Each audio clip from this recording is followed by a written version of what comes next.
अस्सलाम वालेकुम। आज की वीडियो में हम जो मेन चीज़ बात करेंगे, हम चैप्टर 1 पढ़ें। चैप्टर 1 में हम कॉन्सेप्ट्स ऑफ डिजीज़ कंट्रोल से शुरू करें। तो इस वीडियो में जो मेन चीज़ याद रखनी, जो इंपॉर्टेंट चीज़ होंगी, वो एपिडेमियोलॉजिकल ट्रायड होगी और मोड्स ऑफ इंटरवेंशन होंगे, जो कि हम प्रिवेंशन के लेवल पे देखते हैं, जो कि हम अभी इस वीडियो में बात करेंगे। सबसे पहले कुछ डेफिनेशन का पता होना चाहिए।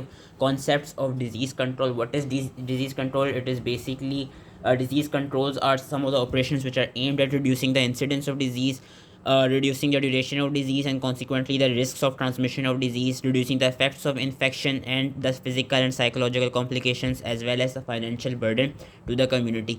जब भी हम किसी डिजीज़ का कंट्रोल कर रहे होते हैं तो डिजीज़ कंट्रोल के लेवल पे याद रखना होगा कि जो डिजीज़ कॉजिंग एजेंट होता है it still persist in the environment, लेकिन वो उतने लो लेवल्स पे होता है कि वो एक तरफ से कम्युनिटी के लिए क्या कहते हैं, किसी मेजर प्रॉब्लम का कॉज नहीं बनता। तो डिजीज़ कंट्रोल के लेवल पे भी याद रखना है कि जो डिजीज़ कॉजिंग एजेंट होगा, जो इन्फेक्शियस एजेंट होगा, वो परसिस्ट कर रहा होगा एनवायरनमेंट में, लेकिन बहुत लो लेवल्स पे। फिर आती है disease elimination. Disease elimination it is a regional process and it is basically use to describe interruption of transmission of disease. कि जिस तरह हमारे पाकिस्तान में क्या होता है कि हम पोलियो का, क्योंकि पोलियो अभी तक से पाकिस्तान में है, तो पोलियो का एलिमिनेट कर रहे हैं, पोलियो के जो कचरे पिलाते हैं, so that is disease elimination के we are basically interrupting the transmission of that disease of polio. So that is disease elimination. And then disease eradication, which is an absolute term. Disease eradication is the termination of all transmissions of infection by extermination of the infectious agent. Disease eradication में याद रखना है कि इसमें जो infectious agent है उसको completely ख़त्म कर दिया जाता है, and it is basically used to describe के cessation of infection and disease from the whole world. जिस तरह एग्जाम्पल ली हुई कि 1980 में जो स्मॉल पॉक्स थी, स्मॉल पॉक्स को completely इस दुनिया से eradicate कर दिया गया था। तो जो disease eradication होती है उसमें कंप्लीट वो ट्रांसमिशन की भी और कम्प्लीटली जो इन्फेक्शियस एजेंट है वो उसको ख़त्म कर दिए जाते हैं। वैसे डिजीज़ कंट्रोल में जो इन्फेक्शियस एजेंट होता है it still persist, and disease elimination में जो ट्रांसमिशन की वो होती है, डिजीज़ की जो ट्रांसमिशन हो रही होती है उसमें इंटरप्शन कराई जाती है। देन आ जाते हैं natural history of disease. Natural history of disease is basically the way a disease is going to unfold itself in the absence of treatment and prevention. दो फेजेस होते हैं, pre pathogenesis phase and pathogenesis phase. Pre pathogenesis phase it is a period preliminary to the onset of disease, before the onset of disease. अब हम आते हैं एक अपने क्या कहते हैं इंपॉर्टेंट चीज़ पे, कि जो मैं बता रहा था एपिडेमियोलॉजिकल ट्रायड या इकोलॉजिकल ट्रायड। बेसिकली ये देखा गया है कि किसी भी डिजीज़ को कॉज होने के लिए इन 3 फैक्टर्स का होना ज़रूरी है, इन्वायरमेंट, एजेंट एंड होस्ट। इस चीज़ को हम एपिडेमियोलॉजिकल ट्रायड या इकोलॉजिकल ट्रायड कहते हैं। अगर इन तीनों में से कोई भी एक चीज़ नहीं होगी तो डिज़ीज़ कॉज नहीं होगी। अब प्री पैथोजेनेसिस फेज में क्या होता है कि मैन जो होस्ट होता है इट इज़ नॉट इन्वॉल्व, लेकिन he is expose to the risk of disease. कि लेट सपोज मैं किसी ऐसी कम्युनिटी में रहता हूँ जहाँ का पानी साफ़ नहीं आता, लेकिन अभी तक मुझे हेपेटाइटिस नहीं हुआ, तो मतलब मैं एक तरफ से I am expose to the risk of getting hepatitis, लेकिन मुझे अभी हुआ नहीं है। कि जो प्री पैथोजेनेसिस फेज़ होता है, प्री पैथोजेनेसिस फेज़ में तीनों चीज़ें इन्वॉल्व तो होती हैं, एनवायरनमेंट, एजेंट और होस्ट, लेकिन वो तीनों अपनी आइसोलेटेड फॉर्म में होती हैं। वेरस पैथोजेनेसिस फेज में क्या होता है, पैथोजेनेसिस फेज में ये तीनों आपस में इंटरेक्ट करने लग जाती हैं, जिसकी वजह से डिजीज़ हो जाती है। कि in the pathogenesis phase there is entry of the disease agent in to the susceptible human host. फिर हम आते हैं इंक्यूबेशन पीरियड। इंक्यूबेशन पीरियड की मैं डिटेल में नहीं जाऊँगा, क्योंकि we should all know what is incubation period. It is the time period between the onset of signs symptoms and after the disease agent has entered into the host. Incubation period जब पूरा हो जाता है और जब disease cause हो जाती है, साइंस सिम्टम्स आ जाते हैं, तो उसके बाद डिजीज़ के 4 वो होते हैं एंड रिजल्ट्स होते हैं, कि या तो कंप्लीट रिकवरी हो जाएगी, या डेथ हो जाएगी, या वो डिजीज़ क्रॉनिसिटी में चली जाएगी, या डिसेबिलिटी कोई कॉज करा देगी। अब हमने एपिडेमियोलॉजिकल ट्रायल में 3 चीज़ें पढ़ी थी, डिजीज़ एजेंट, एनवायरनमेंट, होस्ट, उनके अलग से फैक्टर्स पढ़ेंगे। तो डिजीज़ एजेंट के फैक्टर्स पे पहले आ जाते हैं। सबसे पहले डिजीज़ एजेंट होता क्या है, जो एक बुक की डेफिनेशन याद रखनी होगी, कि it is a substance which could either B living और नॉन लिविंग, और a force which could be either tangible और intangible, excessive presence or relative lack of which may initiate a disease process. Classification हमने किस तरह की हुई disease agents की, biological agents में लिविंग एजेंट्स आ जाते हैं, लाइक योर वायरसेस, रिकेट्स या fungi, bacteria, protozoa, Metazoa. Nutrient agents में न्यूट्रिएंट्स आ जाते हैं, proteins, carbohydrates, fats, vitamin, minerals, waters. और फिर मैंने आगे एग्जांपल्स दी हैं कुछ डिजीज़ की, कि हमने डिजीज़ एजेंट की डेफिनेशन में क्या पढ़ा था, कि एक्सेसिव प्रेजेंस और relative lack of the substance या of the force will initiate a disease process. कि ओबिसिटी एक डिजीज़ बताई हुई है। ओबिसिटी कैसे होती है, due to excessive production of fat, या प्रोटीन एनर्जी मेल न्यूट्रिशन या एनीमिया किस तरह होता है? Due to deficiency of proteins and iron. Goitre क्यों होता है? Due to deficiency of iodine. तो ये न्यूट्रिएंट एजेंट्स आ जाते हैं। और फिजिकल एजेंट में हमारे पास एक्सपोजर आ जाता है to excessive heat, cold, humidity, pressure, radiation, electricity, sound. Chemical agents हमारे पास एक्सोजीनस और एंडोजीनस आ जाते हैं। Endogenous which are produce within the body, अगर ज़्यादा प्रोड्यूस हो जाए, ज़्यादा यूरिया प्रोड्यूस हो जाए तो यूरीमिया हो जाएगा। कीटोन बॉडीज प्रोड्यूस हो जाए तो कीटोसिस हो जाएगी। सीरम बाइलिरुबिन ज़्यादा हो जाए तो जॉन्डिस हो जाएगा। एंड एक्सोजीनस में हमारे पास allergens, metal fumes, dust, gases, insecticides आ जाते हैं। मैकेनिकल एजेंट्स में हमारे पास मैकेनिकल फोर्सेस आ जाती हैं which will cause crushing, tearing, sprains and dislocation and even death sometimes. And social agents में हमारे पास poverty, smoking, abuse of drugs, drug abuse, alcohol abuse, unhealthy lifestyle, social isolation और maternal deprivation आ जाती है। अब हम होस्ट फैक्टर्स की बात करेंगे। होस्ट फैक्टर्स की जो क्लासिफिकेशन है उसका बस एक ये टेबल याद रख लेना है आप लोगों ने। दिस टेबल इज़ इंपॉर्टेंट कि कौन कौन से कैरेक्टरिस्टिक्स हैं, कौन कौन से फैक्टर्स हैं, डेमोग्राफिक हैं, उनमें कौन सी एग्जांपल आ जाती है, एज, सेक्स, एथनिसिटी की। बायोलॉजिकल में genetic factors, blood groups, enzymes की। सोशल इकोनॉमिकल में education, occupation, marital status, housing की। और लाइफस्टाइल में living habits, nutrition, smoking and physical activity की। फिर हमारे पास आते हैं इन्वायरमेंटल फैक्टर, जिनको हमने तीन में डिवाइड किया हुआ है। Internal environment, domestic environment which is also known as micro environment, and external environment which is also known as macro environment. External environment को हमने फर्दर तीन चीज़ों में क्लासीफाई किया हुआ है: physical, biological and psychological environment. Physical environment में basically सारे non living things and physical factors आ जाते हैं, like air, water, soil, housing, climate. Biological environment में एक तो मैन हिमसेल्फ आता है, दूसरा जितने भी लिविंग थिंग्स हैं like viruses, microbes, rodents, plants, animals आ जाते हैं। एंड दीज डिफरेंट क्या कहते हैं biological factors, they can either work as disease producing agents like viruses, as vectors of disease like your insects, या as reservoirs of infection। फिर psychosocial environment में psychosocial factors आ जाते हैं like cultural values, beliefs, customs, religions, attitude, morals, lifestyle, education, traditions etcetera. तो this was all important of epidemiological triad. अब हम अपनी एक और इम्पॉर्टेंट चीज़ पाएंगे, levels of prevention and modes of intervention. तीन लेवल्स होते हैं प्रिवेंशन के, प्राइमरी, सेकेंडरी, टर्शियरी, और उससे पहले भी एक लेवल आता है which is known as primordial prevention. Primordial prevention is basically prevention in chronic diseases like cancer, coronary heart disease and diabetes mellitus. Primordial prevention किस तरह की जाती है? These are basically efforts which are directed towards discouraging children from adopting harmful lifestyles and preventing risk factors of disease. ठीक है, primordial prevention का इतना याद रखना था, क्रॉनिक डिजीज़ में होती है। और इसको हम कराते कैसे? यूजली हम चिल्ड्रंस को डिस्करेज करते हैं। चिल्ड्रंस में हम उनको फर्दर एजुकेट करते हैं कि किस तरह क्या कहते हैं हेल्दी लाइफस्टाइल के साथ ज़िंदगी गुजारनी है। फिर जो मेन हमारे पास लेवल्स आ जाते हैं प्रिवेंशन के, that are your primary, secondary, tertiary. और उन लेवल्स में कौन कौन से मोड्स ऑफ इंटरवेंशन हैं वो याद रखने होंगे, जिसको हम अभी अलग से नेक्स्ट पेज में इन डिटेल पढ़ेंगे। कि प्राइमरी प्रिवेंशन के केस में हमारे पास हेल्थ प्रमोशन और स्पेसिफिक प्रोटेक्शन आ जाती है मोड्स ऑफ इंटरवेंशन में। सेकेंडरी प्रिवेंशन के केस में हमारे पास early diagnosis and prompt treatment आती है। एंड टर्शियरी प्रिवेंशन के केस में डिसेबिलिटी लिमिटेशन एंड रिहेबिलिटेशन आती है। प्राइमरी प्रिवेंशन कब होती है? Primary prevention are the actions taken prior to the onset of disease, यानी ये प्री पैथोजेनेसिस फेज में किए जाते हैं। सेकेंडरी प्रिवेंशन कब होती है? Secondary prevention is done during the pathogenesis phase. These are the actions which halts the progress of a disease at its early stage and prevents complications. इसमें early diagnosis, prompt treatment आ जाता है। And secondary prevention का याद रखना है कि it is less effective than primary prevention and it is also more expensive than primary prevention.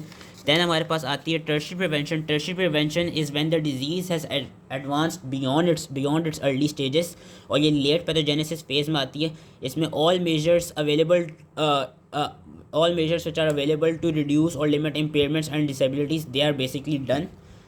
तो अब हम पढ़ते हैं इन तीनों प्रिवेंशन में जो मोड्स ऑफ इंटरवेंशन होते हैं। एक दफ़ा रिवाइज करा रहा हूँ। प्राइमरी प्रिवेंशन कब थी? प्री पैथोजेनेसिस फेज में, before onset of disease. Secondary prevention कब थी?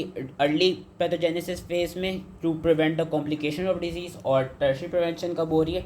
जब डिजीज़ फर्दर एडवांस हो चुकी है और जो लेट पैथोजेनेसिस फेज है तब होती है। अब उनकी जो हमने अलग से 5 मोड्स ऑफ इंटरवेंशन पढ़े थे उनको हम डिटेल में पढ़ लेते हैं। तो health promotion, what is health promotion? This is basically a process of enabling people to increase control over and to improve health, and it is intended to strengthen the host by improving the general health and quality of life। के health promotion में ऐसा name suggest कि हम host की health को promote करते हैं, जो क्वालिटी ऑफ लाइफ है उसको प्रमोट करते हैं। किस तरह प्रमोट करते हैं? एक तो हेल्थ एजुकेशन के टू विच इज़ काफ़ी कॉस्ट इफेक्टिव। दूसरा एनवायरमेंटल मॉडिफिकेशंस के through, like providing safe waters, installing sanitary latrines, having control of insects and rodents, improving housing, और ये बाकी जो फैक्टर्स आ जाते हैं ये एनवायरमेंटल मॉडिफिकेशंस होती हैं। न्यूट्रिशनल इंटरवेंशंस कैसे आती हैं? By providing adequate nutrition to the vulnerable groups of people, like for example बच्चे जब वो अपनी ग्रोइंग स्टेज में होते हैं तब उनको प्रॉपर न्यूट्रिशन प्रोवाइड की जाए, एडोलेसेंट्स को प्रॉपर न्यूट्रिशन प्रोवाइड की जाए, प्रेग्नेंट फीमेल्स को प्रॉपर न्यूट्रिशन प्रोवाइड की जाए, प्रॉपर पीरियोडिक मेडिकल एग्जामिनेशन की जाए, sex education and marriage counselling दी जाए, जेनेटिक काउंसलिंग दी जाए पेरेंट्स और कम्युनिटी को, एंड साथ में हेल्थ लाइफस्टाइल्स को और इंक्रीज़ किया जाए by encouraging physical activity, by discouraging smoking and by modifying dietary patterns. फिर हमारे पास आती है specific protection. Specific protection are basically all the measures which are done to intercept the cause of disease before it involves the man. ठीक है कि before it involves the man, these are some of the measures which are done to intercept या to interrupt the cause of disease. इसमें हमारे पास example आ जाती हैं सबसे important immunization की, which are done against some communicable diseases, use of specific nutrients before the occurrence of disease. For example अगर किसी में रिस्क हो स्कर्वी का तो उनको विटामिन सी ज़्यादा दी जाए, जो उनमें रिस्क हो रिकेट्स का उनको विटामिन डी और कैल्शियम ज़्यादा दी जाए, बेरी के केस में विटामिन B1 ज़्यादा दी जाए। Protection against occupational hazards, cancer के केस में अवॉइड किया जाए कार्सिनोजेंस को, एंड कीमो प्रोफाइलैक्सिस दी जाए। ठीक है, and now we come at health protection, जो कि स्पेसिफिक प्रोटेक्शन के अंदर ही आता है। Health protection is basically different from specific protection, क्योंकि specific protection was basically done to intercept the cause of disease before it has involved a man, whereas health protection is basically provision of conditions for normal mental and physical functioning of human being। कि health protection में हमारे पास promotion of health आ जाती है, prevention of sickness आ जाती है, and curative and restorative medicine आ जाती है। कीमो प्रोफाइलैक्सिस भी स्पेसिफिक प्रोटेक्शन के अंदर आते हैं। Chemo prophylaxis basically administration of chemicals and administration of antibiotics to prevent the development of infection और प्रोग्रेशन ऑफ इन्फेक्शन। दो तरह की होती हैं, कौशल और clinical. Clinical prophylaxis is done to prevent the clinical symptoms, and causal prophylaxis is done for complete prevention of infection by the early elimination of the invading causing agent. Examples क्या हैं chemo prophylaxis की? हमने कुछ पढ़ी हुई भी हैं, किस तरह मलेरिया के केस में क्लोरोक्विन दे दी जाती है, रूमेटिक हार्ट डिजीज़ के केस में पेनिसिलिन दे दी जाती है, एरिथ्रोमाइसिन और फर्स्ट डोज ऑफ वैक्सीन दे दी जाती है, डिप्थीरिया के केस में राइफेम्पिसिन दे दीजिए, मेनिंजोकोकल मेनिंजाइटिस के केस में, immunization against TB and tetracycline एजिटिक कोलेरा के केस में। Then comes your early diagnosis and prompt treatment. As the name suggest के early diagnosis and prompt treatment is basically कि जब आप अर्ली किसी डिजीज़ को डायग्नोस कर लें तो उसकी फ़ौरन उसी वक्त सब्सिक्वेंटली ट्रीटमेंट करा दी जाए, ताकि further later on in life उसकी कोई कॉम्प्लिकेशंस ना आए। उसी चीज़ को उन्होंने थोड़ा ज़्यादा इंग्लिश में करके लिख दिया कि detection of disturbances of homeostatic and compensatory mechanisms while biochemical morphological and functional changes they are still reversible. कि यही कि अर्ली डायग्नोस कर लिया गया है, इसलिए भी जो बायोकेमिकल और जो मॉर्फोलॉजिकल चेंजेस हैं वो भी रिवर्सिबल है, क्योंकि अर्ली डायग्नोसिस हो गया तो उसकी उसी वक्त प्रॉम्प्टली ट्रीटमेंट करा दी जाए। और अर्ली डायग्नोसिस हो रहा है इसलिए अर्ली जो डिस्टर्बेंसेस आ रही थी होम्योस्टैटिक और कंपेंसेटरी मैकेनिज्म्स की वो डिटेक्ट हो चुकी हैं। So that's basically early diagnosis and treatment, and its objectives are for the prevention of spread of communicable diseases to others, prevention of complications is ensured, and disease gets arrested and disability is limited. Example उन्होंने दी हुई कि let's suppose किसी को dormant TB हो, उसको नहीं पता हो, तो उसकी जब हम उसकी अगर हम स्प्यूटम एग्जामिनेशन करा लें, उसमें डिटेक्ट कर लें, या मिनिएचर रेडियोग्राफी के थ्रू उसमें अगर हम एसिड फास्ट बेसिलाई को डिटेक्ट कर लें तो उसकी प्रॉपर्ली सब्सिक्वेंटली उसकी उसी वक्त ट्रीटमेंट कराई जा सकती है। Then comes your disability limitation and rehabilitation which for your modes of intervention in tertiary prevention. Disability limitation, ये इनकी अगेन इनके डेफिनेशंस को याद रखना होगा। डिसेबिलिटी लिमिटेशन इज़ बेसिकली या disability is basically any restriction या lack of ability to perform an activity within the range considered normal for his or her age and sex। कि लेट सपोज कोई person ए है, person ए के जितने भी age group में जो लोग होंगे उनके लिए कोई एक्टिविटी कोई नॉर्मल एक्टिविटी है जो कि वो बाकी एज ग्रुप वाले लोग सही से कर सकें, लेकिन पर्सन ए उस एक्टिविटी को सही से ना कर सके ड्यू टू एनी रीजंस, तो दैट मीन्स कि that person a is disable. के बेसिकली रिस्ट्रिक्शन या lack of ability to perform an activity within the range considered normal for his age and normal for his sex, that is basically called disability। सबसे पहले disease के ठीक है, that is called disability.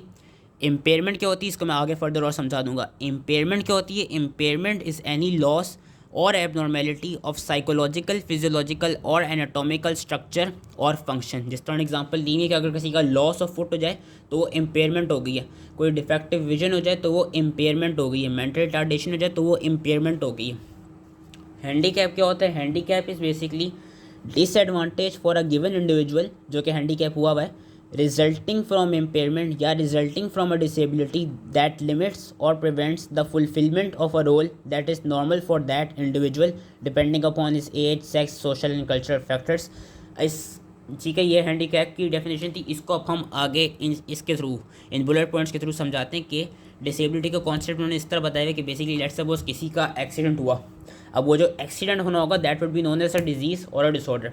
अब उस accident की वजह से किसी का फुट लॉस हो गया, तो फुट लॉस हो गया यानी एनाटॉमिकल स्ट्रक्चर जो है उसका लॉस हो गया या उसकी एबनॉर्मेलिटी हो गई है, so that is known as impairment. अब उस फुट लॉस होने की वजह से ही और she can not walk, so that is known as a disability. कि डिसेबिलिटी क्या थी? एनी रिस्ट्रिक्शन और lack of ability to perform an activity, for example walking in this case, which is considered normal for his age या sex. के जिस बंदे का भी क्या कहते हैं फुट लॉस हो गया है, अब ही और शी कैन नॉट वॉक, सो ही और शी इज़ डिसेबल्ड। लेकिन जो उसके बाकी एज ग्रुप में लोग होंगे उनके पास तो ऑब्वियसली उनको तो कोई डिजीज़ नहीं होगी, तो वो नॉर्मली वॉक कर सकते हैं। तो ये बेसिकली डिसेबिलिटी की डेफिनेशन बताना चाह रही थी कि एनी रिस्ट्रिक्शन या lack of ability to perform an activity within the range considered normal for his age या हिज सेक्स। तो अच्छा, एक्सीडेंट हुआ, लॉस ऑफ फुट हुआ, कैन नॉट वॉक हो गया, वो डिसेबिलिटी होगी। अब वो सिंस ही और शी कैन नॉट वॉक, तो वो अगर लेट सपोज वॉक नहीं कर सकता तो वो अपनी जॉब तक नहीं जा सकता, एंड सिंस वो अपनी जॉब तक नहीं जा सकता, so now he is unemployed and that is due to him being handicap. के हैंडीकैप क्या थी? It is a disadvantage for a given individual like this case, resulting from impairment या resulting from a disability. Impairment यहाँ पे क्या हुई? Loss of foot. Disability क्या हुई? Can not walk. And this impairment and this disability limited और prevented the fulfilment of a role that is normal for that individual. जो उसको job करना है, उसका जो रोल था जो कि नॉर्मल था उसके लिए, अब वो नहीं कर सकता। सो ही और she is handicap. Concept of disability क्या है? कॉन्सेप्ट ऑफ डिसेबिलिटी का यही है कि सबसे पहले डिजीज़ होगी, डिजीज़ के बाद इम्पेयरमेंट होगी, इम्पेयरमेंट के बाद डिसेबिलिटी होगी, डिसेबिलिटी की वजह डिजीज़ होगी, डिजीज़ की वजह से इम्पेयरमेंट होगी, इम्पेयरमेंट की वजह से डिसेबिलिटी, और डिसेबिलिटी की वजह से हैंडीकैप हो जाएगा। Lastly comment rehabilitation. रिहेबिलिटेशन में बस याद रख लेना है कि these are your combined and coordinated use of medical, social, educational and vocational measures for training and retraining the individual to highest possible level of functional ability. कई वो जब जो बंदा डिसेबल हो गया या जो बंदा जिस बंदे में हैंडीकैप इम्पेयर्ड हो गया, उसको उसके लाइफस्टाइल को, उसके क्वालिटी ऑफ लाइफ को किस तरह और बेहतर करना है और कौन कौन से मेजर्स लिए जाते हैं, that all comes under your rehabilitation के combined and coordinated use of medical, social, educational, vocational measures for training and retraining the individual to highest possible level of functional ability. Rehabilitation का भी इन्होंने आगे table दिया हुआ है, table को बस ये एक दफ़ा रीड देना या और याद हो जाए तो और अच्छी बात है। कि मेडिकल रिहेबिलिटेशन में लेट सपोज किसी का टीबी नी जॉइंट तक चला गया तो उसको हम फिजियोथेरेपी देंगे, या अगर बहुत सीवियर केस हो तो सर्जरी कराएंगे। ऑक्यूपेशनल रिहेबिलिटेशन में it focuses on individual's ability to perform necessary daily activities. Vocational rehabilitation में restoration of the capacity to earn the livelihood. Social में restoration of family and social relationships, and psychological में restoration of personal dignity and confidence. So that was all related to disease control and levels of prevention. I hope ये समझ में आ गया हो, and thank you.